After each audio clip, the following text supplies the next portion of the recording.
लेकिन जो हमारा मुख्य लक्ष्य है संविधान समीक्षा विरोधी आंदोलन का, जिसके लिए देश भर में हमने बड़ी रूपरेखा बनाई है और उस रूपरेखा का मकसद है कि जो संविधान बनाते वक्त या संविधान बनाने से पहले जो हमारे बुजुर्गों के कारण संघर्ष हुआ, उस संघर्ष के कारण जो शूद्र अति शूद्र समाज के लिए संविधान में उपलब्धियां हुई,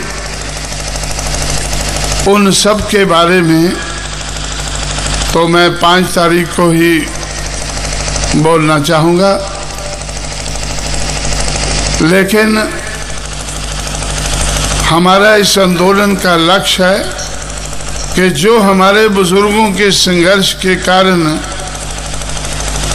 हमारे समाज के लिए उपलब्धियां हुई हैं, उनको किसी भी हालत में हम कम नहीं होने देंगे। हम समझते हैं कि ये संविधान हमारे बुजुर्गों के संघर्ष का, लंबे संघर्ष का, लगभग 150 साल लंबे संघर्ष का निचोड़ है। इसलिए कम से कम हम ये तो ज़रूर देखना चाहेंगे कि जो हमारे बुजुर्गों के संघर्ष के कारण हमारे समाज में को लाभ हुआ है, हमारे समाज की बात आगे बढ़ी है, वो बात किसी भी हालत में पीछे नहीं हटनी चाहिए। संविधान समीक्षा के कारण वो बात पीछे नहीं हटनी चाहिए। लेकिन संविधान बनाते वक्त जो बाबा साहब इसमें सामाजिक गैर बराबरी और आर्थिक गैर बराबरी को दूर करना चाहते थे, अंत करना चाहते थे, लेकिन नहीं कर पाए। लेकिन सामाजिक और आर्थिक गैर बराबरी का अंत होना ज़रूरी है। उस ज़रूरत को भी हम पूरा करने के लिए संघर्ष करेंगे और आर्थिक गैर बराबरी और सामाजिक गैर बराबरी का अंत करके रहेंगे। तो इसके बारे में सारी बातें 5 नवंबर को कही जाएंगी। और वैसे तो समाज के हर अंग को तैयार करने के लिए जो बहुत बड़ा हमारा प्रोग्राम है, उस प्रोग्राम को आपके नेताओं ने खासकर महाराष्ट्र के कोने कोने में उसको समझकर, उसको जो महाराष्ट्र की जिम्मेवारी लगी है कि 5 सेमिनार में से एक सेमिनार जो बम्बे में हो चुका है, 5000 सिंपोजियम से 500 सिंपोजियम महाराष्ट्र के लिए और 50,000 डिबेटिंग पॉइंट में से 5,000 डिबेटिंग पॉइंट पूरे महाराष्ट्र के लिए जो तय हुए हैं, उनको पूरा करना महाराष्ट्र के साथियों की जिम्मेवारी है। और मैं भी उसको सुपरवाइज करूंगा कि हमारे साथी जगह जगह, एक ही जगह बहुत ज़्यादा नहीं, बल्कि महाराष्ट्र के कोने कोने में समाज के हर अंग को तैयार करने के लिए, तो जिस तरह से ये बंटवारा हुआ है उस तरह से पूरा होना चाहिए। और आप लोगों ने अपने हिस्से, अपने रीजन में ये करने की कोशिश की है, उसकी सराहना करते हुए मैं आप लोगों से विदा लेता हूँ। जय भीम, जय भारत। महापुरुषों के कदम चलते ही जाएंगे, महापुरुषों के कदमों पर चलते ही जाएंगे। सोए बहुजन को मिल कर के एक दिन हम सबको जगाएंगे, बताएंगे, आगे ही जाएंगे, महापुरुषों के कदमों पर चलते ही जाएंगे। जय भीम बोलो बोलो, जय भीम बोलो बोलो, जय भीम बोलो बोलो, जय भीम बोलो, जय भीम बोलो बोलो, जय भीम बोलो बोलो, जय भीम बोलो बोलो, जय भीम बोलो। सोए बहुजन को मिल कर के एक दिन हम सबको जगाएंगे, बताएंगे, आगे ही जाएंगे, महापुरुषों के कदमों पर चलते ही जाएंगे। मेरे साहिब के कर्मों का जमाना फैन लगता है, हमारी गीत वधून में साहिब का राग सजता है, साहिब का राग सजता है।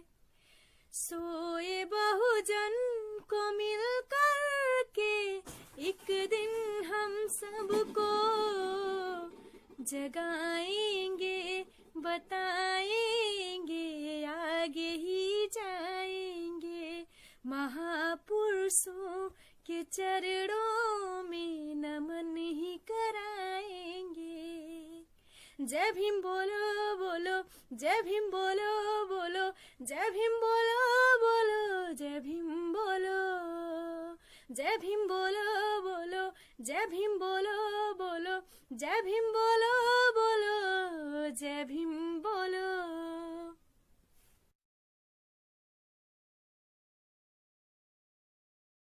समाज जो बाबा साहब अम्बेडकर कहते थे कि जिस समाज की सामाजिक क्रांति रुक जाती है उस समाज की राजनीतिक हैसियत बिगड़ जाती है।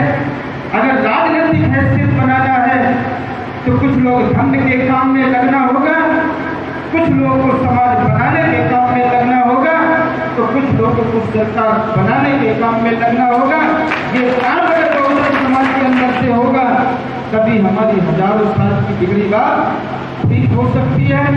हमने मेरे प्यारे बहुजन साथियों, मिशन सुरक्षा परिषद के तरफ से और माननीय श्री गंगाराम अंबेडकर के आदेश के द्वारा मैं रमेश राज मौर्य अपने गीत के माध्यम से आप सभी बहुजन भाइयों को जगाने आए हैं। उठो जागो।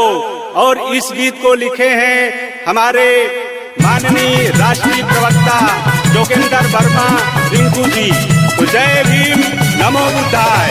आइए एक बार फिर इस मिशन की गीत को सुनते हैं। बहुजन जमातिया देखो, बहुजन जमातिया, बहुजन जमातिया देखो, बहुजन जमातिया, गैली पगला सब दुश्मन के जातिया, गैली पगला सब दुश्मन के जातिया।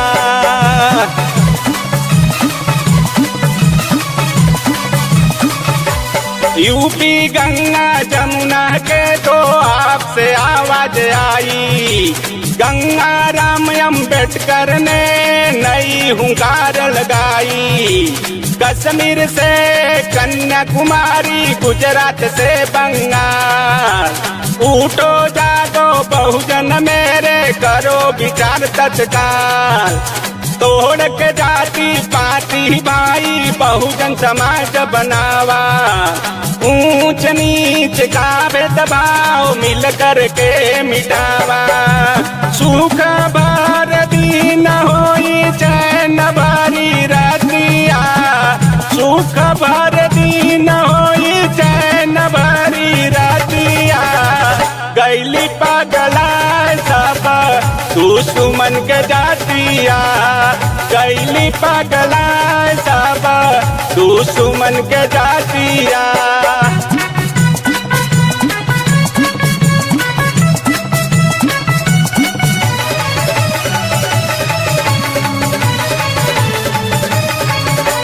फूले साहू जी की बतिया सबको है बतावे, छोटी छोटी मीटिंग करके बहुजन को समझावे। पूरे भारत देश में मिशन की जोत जलाई, मिशन सुरक्षा परिषद की चहुं ओर धूम मचाई। सिख पारसी बौद्धिस्ट पिछड़े मुसलमान भाईचारा कायम रहे ईमान। एक एक बहुजन को बतावे अपनी बातिया, एक एक बहुजन को बतावे अपनी बातिया। गैली पगला सब दुश्मन की जातिया, गैली पगला सब दुश्मन की जातिया।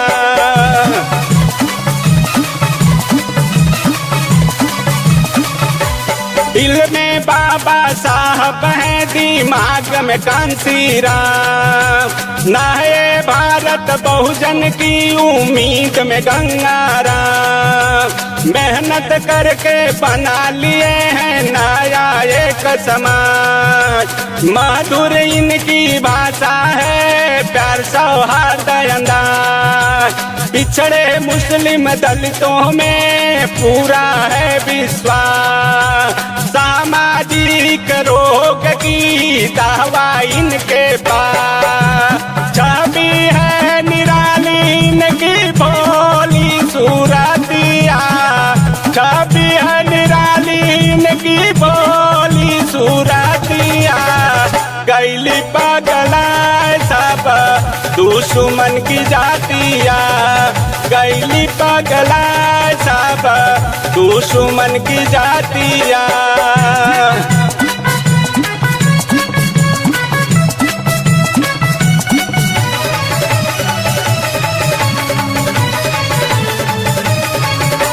महाराष्ट्र में रमेश राज, डॉक्टर बोरी सुभाष। दीनेश मधुकर बोलन पानी नीतू भी है बात। पूनम बालू तावरे अनिल अविनाश। राजभर जलंधर टीके पुजारी में विश्वास। आज सरोज मन में हसानी किरीट राज गुजरात। महापुरुषों की कर्म भूमि भरत मकवाना सा। दिल्ली मेरी आज से बतावे उषा बातिया, दिल्ली मेरी आज से बतावे उषा बातिया। गैली पगला सब दुश्मन की जातिया, गैली पगला सब दुश्मन की जातिया।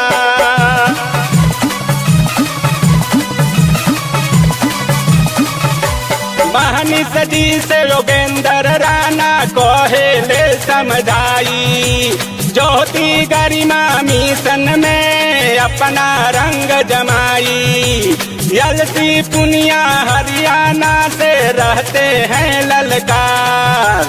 उत्तराखंड से अर्जुन वाल्मीकि के संग में गुलना।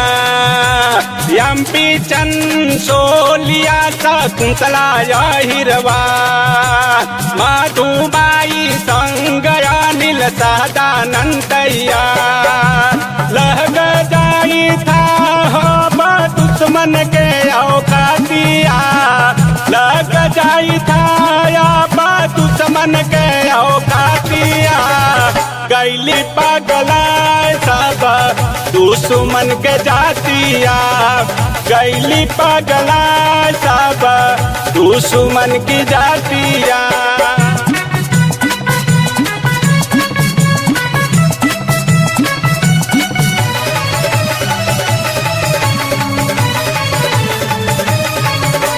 मुन्नी बाल बंगाल में मचाए खूब धमाल। जयशंकर विनय जी बिहार में कमाल। पश्चिम में मुकेश अमन जेम सतीश नितिया। नहरे सागर मोइन राकेश नीलम फुरकन सतिया।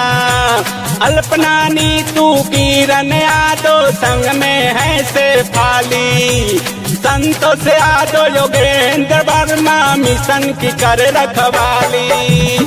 खुशियों से गादा गद है बहुजन की छातिया। खुशियों से गादा गद है बहुजन की छातिया।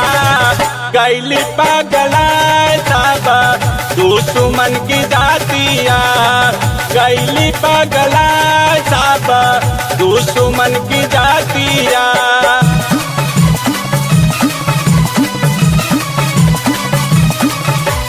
सूरज राठौर सुग्रीव मौर रामधनी अकेला। सीटू समीर ने है लगाया बहुजन का ये मेला। ओम प्रकाश शिव कुमार दफ्तर को संभाले। अमर कनौजिया सुशील गौतम पूरी मेहनत लगाए। पूरब में प्रमोद बौद्ध खासम खासन रहा। विजय निषाद डॉक्टर रवि सिद्धार्थ में उल्लास। गहे चकराय बैरी मार गई मातिया। गए चकराय बैरी मार गई मातिया। गैली पगला सब दुश्मन की जातिया। गैली पगला सब दुश्मन की जातिया।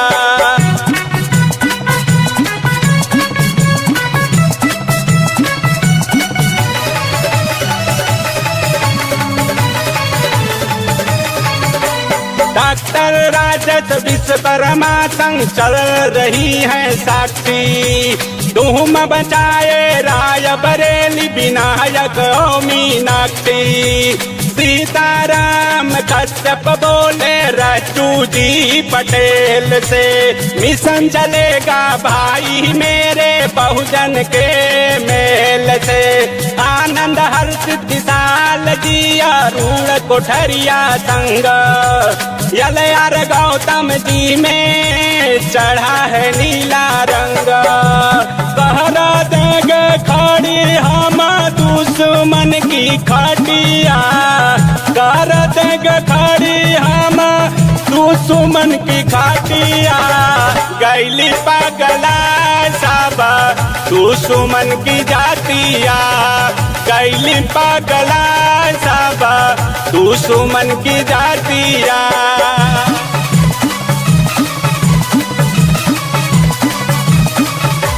रहजोल सुनकर गंगाराम चौधरी जी की बानी। पीटी सुनकर खर्चा करे पैसा जैसे पानी। अरविंद बहादुर जौनपुरी का है यही ऐलान। शिखा राग पंकज हाथी करते सुजित समान। आशीष गौतम विजय यादव मिशन के कार्यकर्ता। जाग गया है बहुजन अब जुर्म नहीं है सहता। मिशन सुरक्षा परिषद बदली सुरतिया। मिशन सुरक्षा परिषद बदली हलातिया। गैली पगला सब दुश्मन की जातिया। गैली पगला सब दुश्मन की जातिया। सूरज चांद रहेगा जब तक सूरज चांद रहेगा। श्री अशोक कुमार बौद्ध जी से मैं निवेदन करना चाहूंगा, पूज्य भिक्षु संघ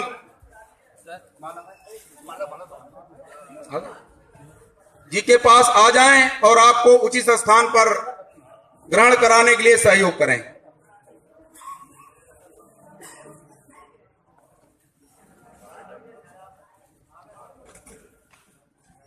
बाबा साहब मर रहे, बाबा साहब मर रहे।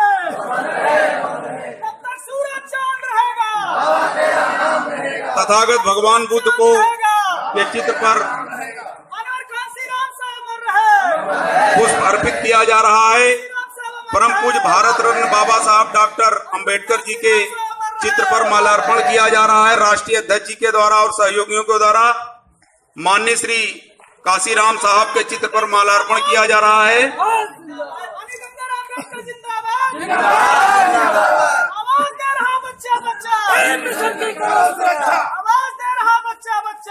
मिशन की करो सुरक्षा, आवाज दे रहा बच्चा बच्चा, मिशन की करो सुरक्षा, आवाज दे रहा बच्चा बच्चा। मिशन की करो सुरक्षा।